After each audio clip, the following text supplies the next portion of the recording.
আমাদের ইতিহাসের অনেক গভীরে এমন একটা সময় ছিল যখন মানুষের টিকে থাকার গল্পটা আজকের দিনে থেকে ছিল একদমই আলাদা।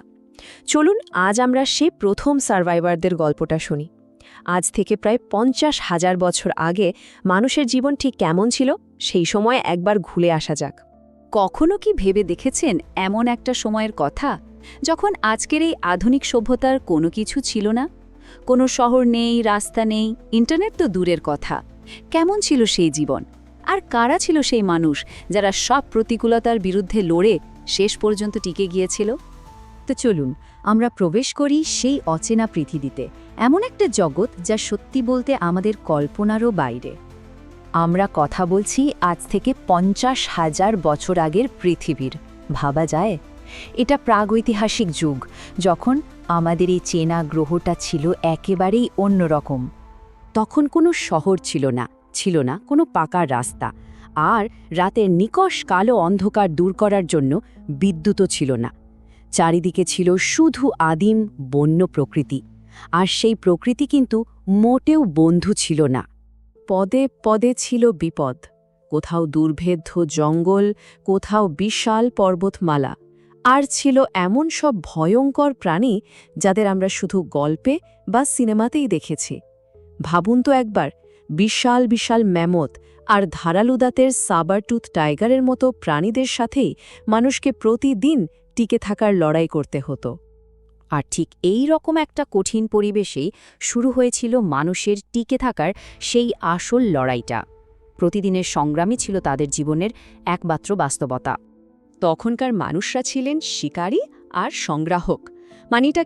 মানে হলো তাদের জীবনটা চলত মূলত বন্য পশু শিকার করে আর বন জঙ্গল থেকে ফলমূল জোগাড় করে।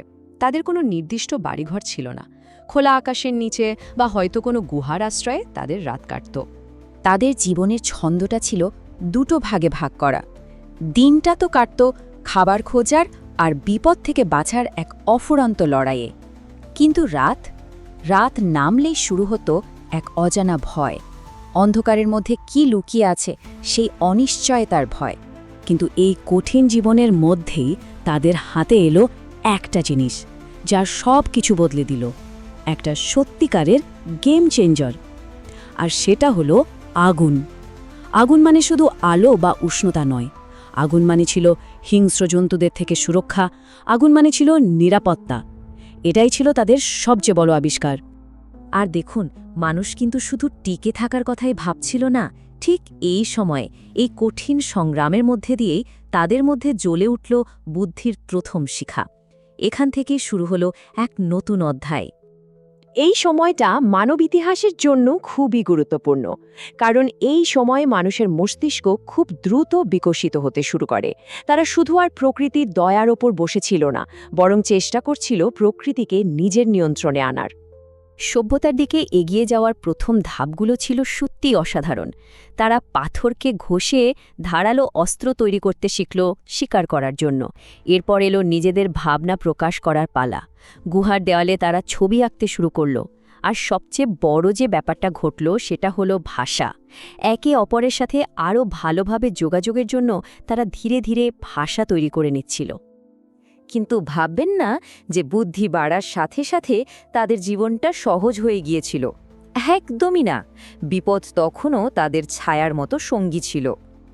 যে কোনো মুহূর্তে বন্যজন্তুর হামলা হতে পারত। ছিল নানা রকম অজানা রোগ যার কোনো চিকিৎসা ছিল না। তার ওপর ছিল প্রাকৃতিক দুর্যোগের ভয়। সোজা কথায় জীবনটা ঝুলত একটা সুতোর ওপর।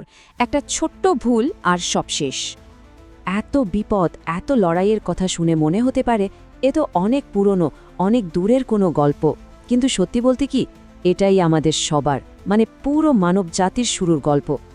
একবার তুলনা করে দেখুন, তাদের সবচেয়ে সেরা প্রযুক্তি ছিল পাথর দিয়ে বানানো একটা অস্ত্র, আর আমাদের হাতে স্মার্টফোন, যা দিয়ে আমরা মুহূর্তের মধ্যে গোটা বিশ্বের সাথে সংযোগ করতে পারি।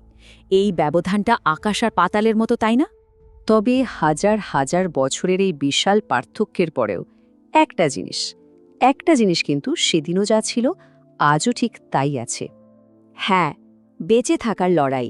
হয়তো প্রেক্ষাপট বদলেছে, হাতিয়ার বদলেছে, কিন্তু টিকে থাকার যে মূল প্রবৃত্তি, সেই সংগ্রামটা আজও চলছে। সেদিনকার লড়াইটা ছিল হিংস্র পশুর সাথে, আর আজকের লড়াইটা জীবনের হাজারো নতুন নতুন চ্যালেঞ্জের সাথে। এটা আমাদের ভুলে গেলে চলবে না যে আমাদের সবার ধমনীতে কিন্তু সেই প্রাচীন মানুষগুলোরই রক্ত বইছে। তাদের সেই হার না মানা মনোভাব, সেই অদম্য ইচ্ছাশক্তি, এসব কিছুই আমরা পেয়েছি উত্তরাধিকার সূত্রে। শেষ করার আগে একটা প্রশ্ন রেখে যেতে চাই। আচ্ছা, আজকের এই আমরা আমাদের সব জ্ঞান আর সুযোগ সুবিধা ছাড়া সে ভয়ঙ্কর সুন্দর প্রাচীন পৃথিবীতে কি একদিনও টিকতে পারতাম? প্রশ্নটা কিন্তু আসলেই ভাবার মতো।